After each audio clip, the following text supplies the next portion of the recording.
ఇక ఓటుకు కోటు వ్యవహారం చూసినట్లయితే కీలక దశకి చేరుకుంది. ఫోరెన్సిక్ నివేదిక కూడా ఆల్మోస్ట్ ఆల్ ప్రాథమికంగా ఇచ్చినట్లుగా కూడా సమాచారం అందుతుంది.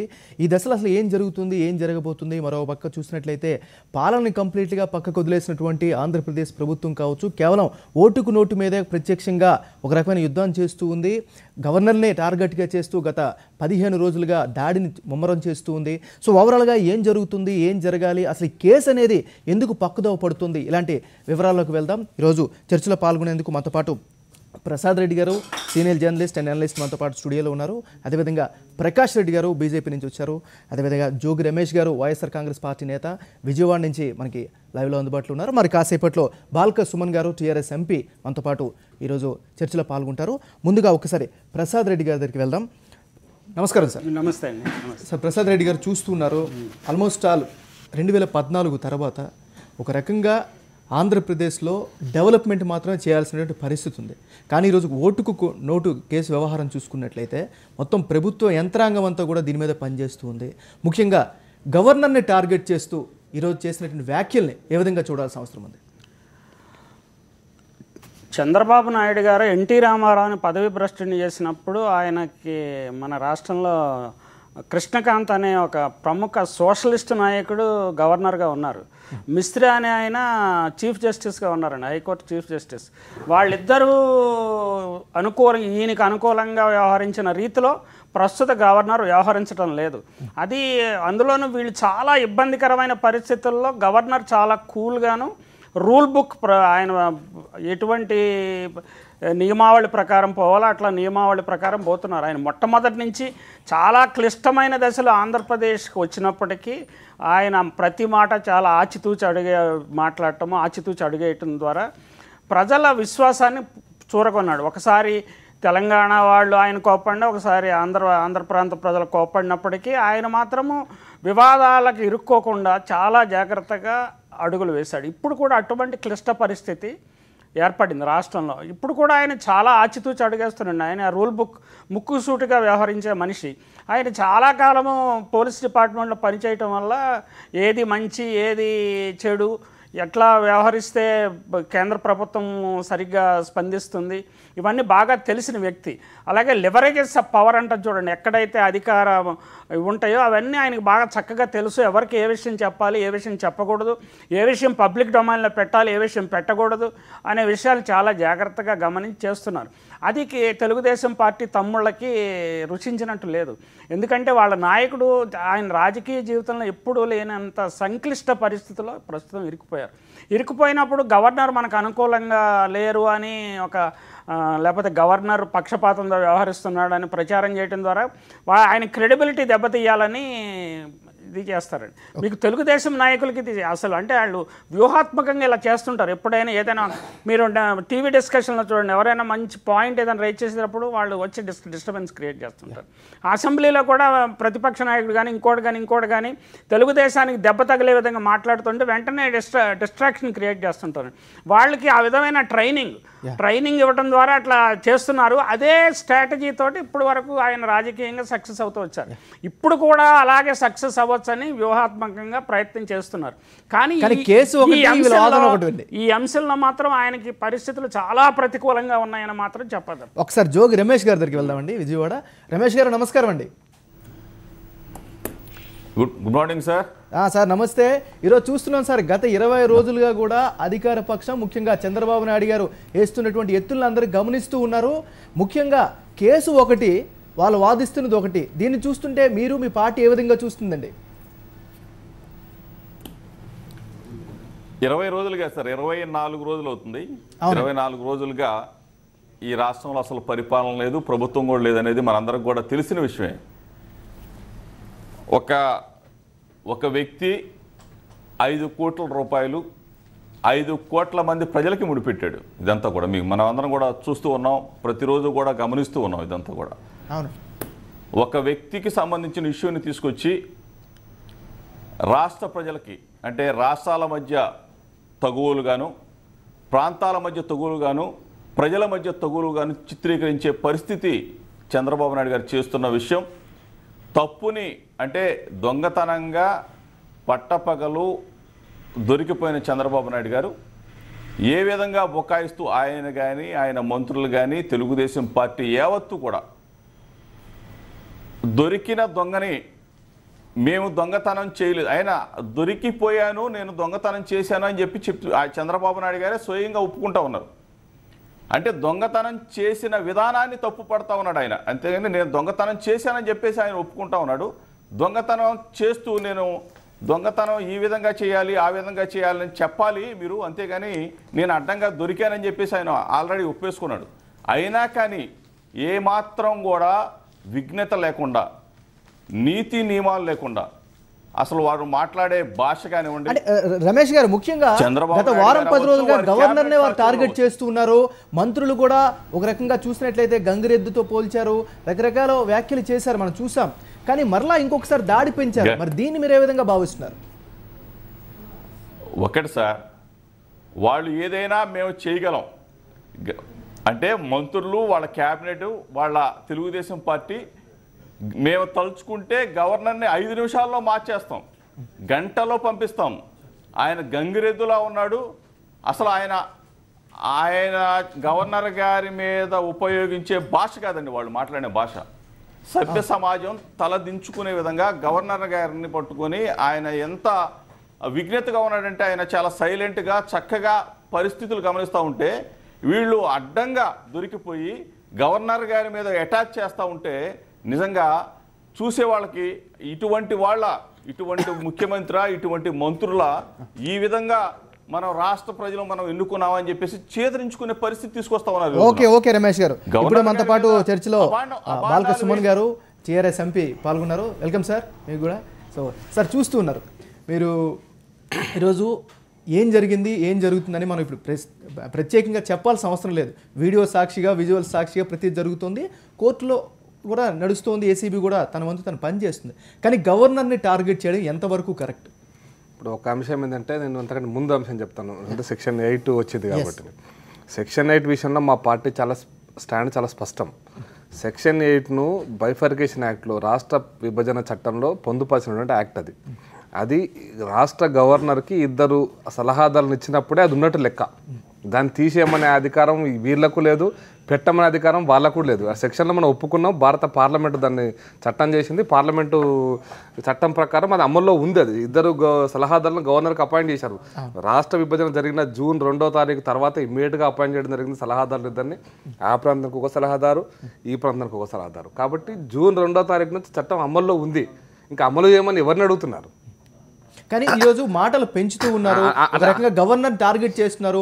ఒక కేసు ఒకటైతే ఇంకొక వాదన తీసుకుంటారు. మీ పార్టీ ఇప్పుడు అమలు చేయమని ఎప్పుడు అడగాలంటే, ఇక్కడ ఉదాహరణకి మీకు ఇండియన్ పీనల్ కోడ్లో అంటే ఐపీసీలో 302 సెక్షన్ ఉంది. అది దాన్ని ఎక్కడ ఒక మర్డర్ కూడా జరగలేదు, అయితే ఒక్కసారి కూడా సెక్షన్ పెట్టలేదు అంటే ఆ సెక్షన్ లేనట్ట, అంటే భారత శిక్షా స్మృతిలో సెక్షన్ లేనట్ట, లేదా ఆర్టికల్ 356 ఉంది. రాష్ట్రపతి పాలన ఏ రాష్ట్రంలో కూడా పెట్టలేదు, ఎక్కడ పరిస్థితులు అటువంటి పరిస్థితి రానప్పుడు పెట్టకపోతే ఆర్టికల్ 356 లేనట్ట రాజ్యాంగంలో. అట్లాగే సెక్షన్ 8 అనేటువంటిది ఆల్రెడీ అమలులో ఉంది, జూన్ 2 నుంచి అమల్లో ఉంది. కొత్తగా అమలు చేయమని గవర్నర్ అడగాల్సిన అవసరం లేదు, దాని గురించి చర్చించాల్సిన అవసరం లేదు. అట్ ది సేమ్ టైం మనం బైఫర్కేషన్ యాక్ట్ మొత్తాన్ని ఇంటోటో ఒప్పుకున్న తర్వాత దాన్ని తీసేయమని అడిగే అధికారం కూడా ఇక్కడ ఉన్నటువంటి పార్టీ కూడా లేదు. అది ఉంది. గవర్నరు ఎప్పుడు అమలు చేయాలా, ఏ పరిస్థితుల్లో అమలు చేయాలి, ఎందుకు అమలు చేయాలి, అమలు చేయడానికి ఉన్నటువంటి విధి విధానాలు ఏంది, చట్టంలో రూపొందించిన తర్వాత అవసరం ఉన్నప్పుడు అమలు చేస్తాడు. అది గవర్నర్ డిస్క్రిప్షన్.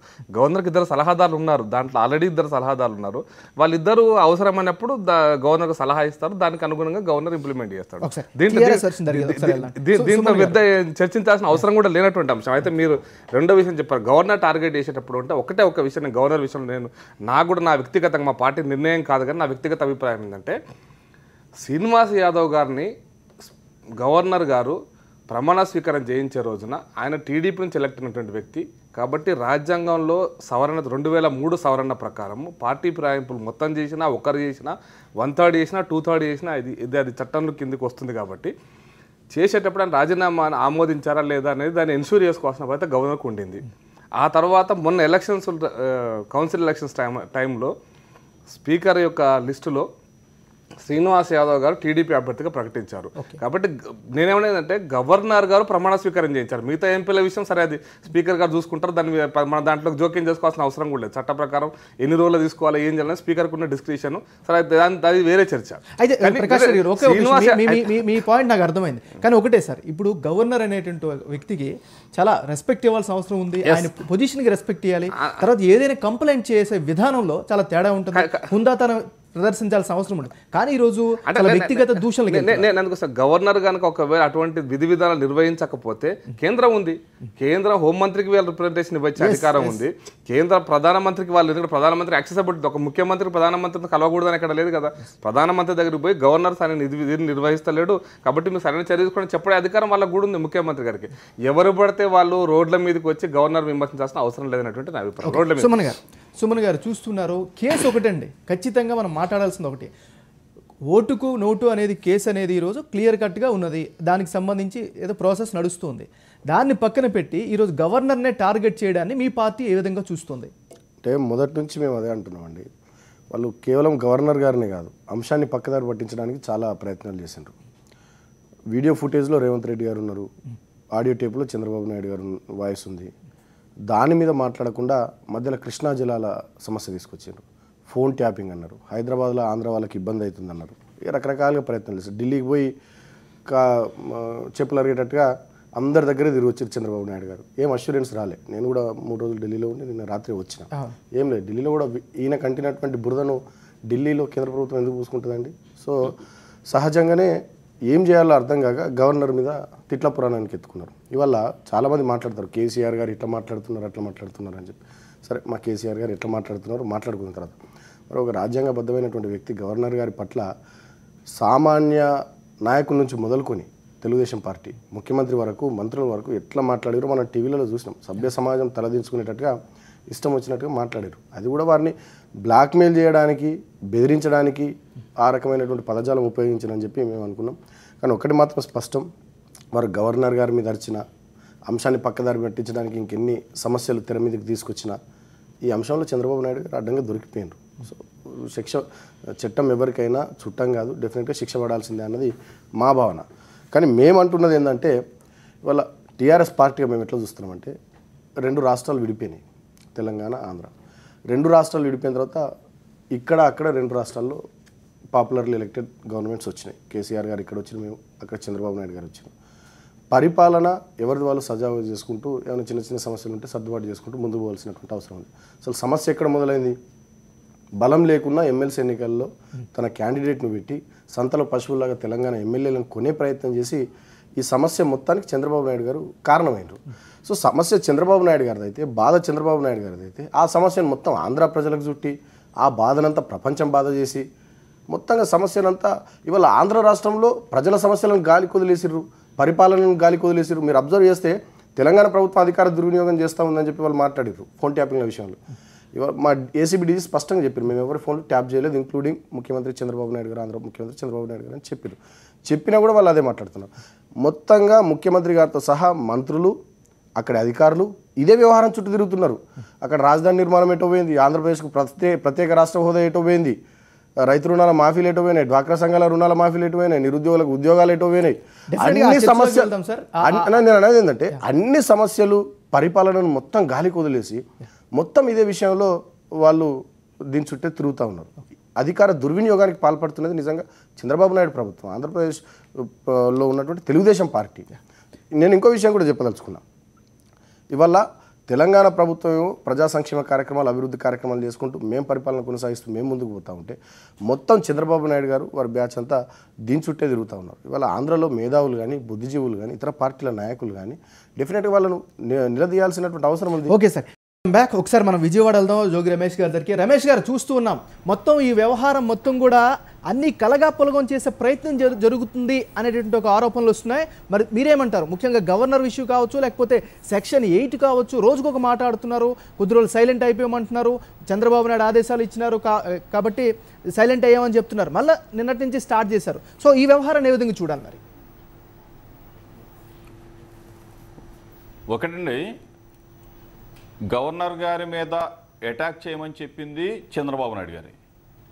ఆ తరువాత కేంద్ర ప్రభుత్వంతో నరేంద్ర మోడీ గారి దగ్గరికి వెళ్ళారు, రాజ్నాథ్ సింగ్ గారి దగ్గరికి వెళ్ళారు, అందరి దగ్గరికి వెళ్ళారు, వాళ్ళ కాళ్ళు పట్టుకున్నారు, వీళ్ళ కాళ్ళు పట్టుకున్నారు, అందరి కాళ్ళు పట్టుకొని కేంద్రం దగ్గరికి వెళ్ళి ఆయన ఎక్కిన గడప దిగని గడప లేకుండా మొత్తం కూడా తిరిగి నన్ను రక్షించండి, నన్ను కాపాడండి అని చెప్పేసి అందరితో మాట్లాడుకొని వచ్చిన తర్వాత కేంద్రం ఏమన్నా ఈయన రక్షిస్తుందేమో అని చెప్పేసి చూశారు.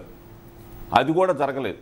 కాబట్టి మరలా ఏదో ఒక గొడవ సృష్టించాలి, ఈ గొడవ ద్వారా రాష్ట్ర ప్రజలని లేకపోతే ఈ కేసుని పక్కదారి పట్టించాలనే ఒక ఆలోచనతో మరలా గవర్నర్ గారి మీద అటాక్ చేసే కార్యక్రమాన్ని స్టార్ట్ చేశారు ఈ మంత్రులు కానీ. అయితే రమేష్ గారు ఇంకొక చిన్న విషయం సార్, ఈ కేసులు ఎలాగ ఉన్నా ఏదైనా కాసేపు ఒక్క నిమిషం పక్కన పెడితే గవర్నర్ని దూషించడం కూడా చట్టపరంగా కూడా నేరమే ప్రసాద్ గారు. అంటే ఆ దూషణ అనేది ఏది దూషణ ఏది కాదా అనేది ఎవరి డిస్క్రిప్షన్ వాళ్ళకండి. ఇలాంటి విషయాల్లో ఇప్పుడు గవర్నర్ గంగిరెద్దే అంటే నా పదజాలము నా మాండలికం అట్లా అని ఒకడు వాదించవచ్చు. కాబట్టి దూషించటము విమర్శించటం అంటే ప్రజలు అర్థం చేసుకోవాలి అంతే. అంటే ఎవరి సభ్యత వాళ్ళకి, నాగరికత. మనం నాగరిక సమాజంలో ఉన్నాము, కొన్ని పదాలు మనం డిస్కషన్లో వాడము, కానీ వాళ్ళు వాడుతున్నారు. నిజానికి తెలుగుదేశం తెలివిగా చేయాల్సిన పని ఏంటంటే ఏపీ రీఆర్గనైజేషన్ చట్టంలోని అన్ని అంశాలని ఆపరేట్ చేయండి, పనిచేసేలా చేయండి, ప్రత్యేక ప్రతిపత్తితో సహా, ఇంక్లూడింగ్ సెక్షన్ 8. సెక్షన్ 8 నిజానికి లిబర్టీ ఎవరికైనా లేకుండా పోయిందా? Liberty, people are secure, safe, liberty, అన్ని liberties including liberty to buy MLCs, ఎమ్మెల్యేలు ఉన్నట్టుగా ఉంది కదా అప్పుడు చంద్రబాబు నాయుడు వాళ్ళు చేశారు. ఆ లిబర్టీ కూడా ఇచ్చేసినట్టుంది తెలంగాణ. దానికి కొంచెం రిస్ట్రైన్ వచ్చేటప్పటికి ఇష్యూస్ డైవర్ట్ చేయడానికి ఖచ్చితంగా ఏంటంటే ఇది ఎఫ్ఎస్ఎల్ ఇది వాయిస్ చంద్రబాబు నాయుడుదే అని నిర్ధారించిన తర్వాత ఆయనకి ఎస్కేప్ రూట్ బంద్ అయిపోతుందండి. కాబట్టి దీన్ని డైవర్ట్ చేయడానికి ఇప్పుడు తెలుగుదేశం వాళ్ళు ఏం చేస్తున్నారంటే ఒక వార్ ఫ్రంట్ క్రియేట్ అయింది. ఆ వార్ ఫ్రంట్లో వాళ్ళు ఓటమి చెందేలా ఉన్నారు. కాబట్టి they are create different war front చేసేసి ఈ ఇష్యూని డైవర్ట్ చేయడానికి ప్రయత్నం చేస్తున్నారు. కానీ కేసీఆర్ గారే దాన్ని వ్యక్తిగత ప్రతిష్టగా తీసుకుని ఆ ప్రభుత్వం చాలా గట్టిగా వ్యవహరించడం వల్ల ఏంటంటే ఆయన ఎస్కేప్ రూట్స్ అన్నీ ఆల్మోస్ట్ బంద్ అయిపోతాయి. ఇప్పుడు మామూలు జనసామాన్యంలో మనం వెళ్తే కాంగ్రెస్ వాళ్ళు చేయలేని పని కేసీఆర్ చేశాడు, ఇతను బాగా చేశాడు అనే అభిప్రాయం మన జనరల్గా ఇక్కడ ఆంధ్ర ప్రాంతంలోనే వినపడుతుంది, తెలంగాణ ప్రాంతంలోనే వినపడుతుంది. ఒక తెలుగుదేశం అభిమానులు మాత్రమే అది మన చంద్రబాబు వాయిస్ కాదు, ఏదో మోసం చేశారు, ఇది రకరకాల ప్రచారాలు చేస్తున్నారండి. ఇలాంటి ప్రచారాలు చేసి ఇంతకుముందు చాలా అంశాల్లో బయటపడిపోయారు. అంటే ఇప్పుడు తెలుగుదేశం పార్టీ ఎన్టీ రామారావు పెట్టలేదు, చంద్రబాబు నాయుడే పెట్టాడని నిర్ధారించగలిగారు. అలాంటి సమర్థత ఆయనకున్నది. కానీ ఈ వేరు వాస్తవం వేరు సార్, మీడియా వ్యవస్థ వేరు, ఇప్పుడు ప్రజలు వేరు. చాలా వాస్తవం వేరండి. ఎట్లా చేశాడంటేనండి ఆయన తెల్లారేటప్పటికి మొత్తం తెలుగుదేశం యూనిట్ల నుంచి మేము చంద్రబాబును సపోర్ట్ చేస్తున్నట్టుగా పేపర్స్ చెప్పించి సబ్మిట్ చేశాడు కోర్టుకి. అంత సమర్థత ఉంది ఆయనకి. కాబట్టి అంత సమర్థుడైన నాయకుడు ఇందులో ఎలా ఇరుక్కుపోయాడే, ఈయన ఎలా తప్పించుకుంటాడని తెలుగుదేశం వాళ్ళు అనుకుంటున్నారు ఇప్పటికీ. కానీ సామాన్య ప్రజలకు మాత్రం ఖచ్చితంగా తెలుస్తుంది చంద్రబాబు నాయుడు గారు ఈ విషయంలో ఇరుక్కున్నాడు, ఎలా బయటపడలేడని అనుకుంటున్నారు కొందరు, ఎలా బయటపడతారని తెలుగుదేశం వాళ్ళు అనుకుంటారు. రమేష్ గారు ఈరోజు ప్రసాద్ గారు మాట్లాడారు,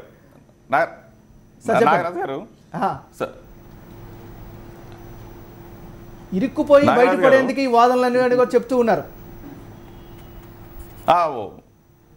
ప్రసాద్ రెడ్డి గారు చెప్పింది, ఆయన సీనియరు, వారు చెప్పింది చాలా అంతా కూడా సత్యమే.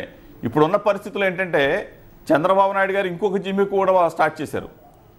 మంత్రుల్ని వాళ్ళ వందు మాగాదులందరినీ కూడా జిల్లాలకు వెళ్ళి ఆ జిల్లాల్లో ప్రజల్ని రెచ్చగొట్టే కార్యక్రమం నిన్న చూసాం మనం. విశాఖపట్నం వెళ్ళి కొంతమంది మంత్రులు సెక్షన్ 8 మీద ఒక రౌండ్ టేబుల్ సమావేశం ఏర్పాటు చేశారు. ఆ రౌండ్ టేబుల్ సమావేశంలో ప్రతి ఒక్కళ్ళు, అంటే లాయర్స్ ఫోరం అవ్వచ్చు, అందరూ కూడా సెక్షన్ 8 అనేది మీకు ఈరోజు గుర్తుకొచ్చిందా?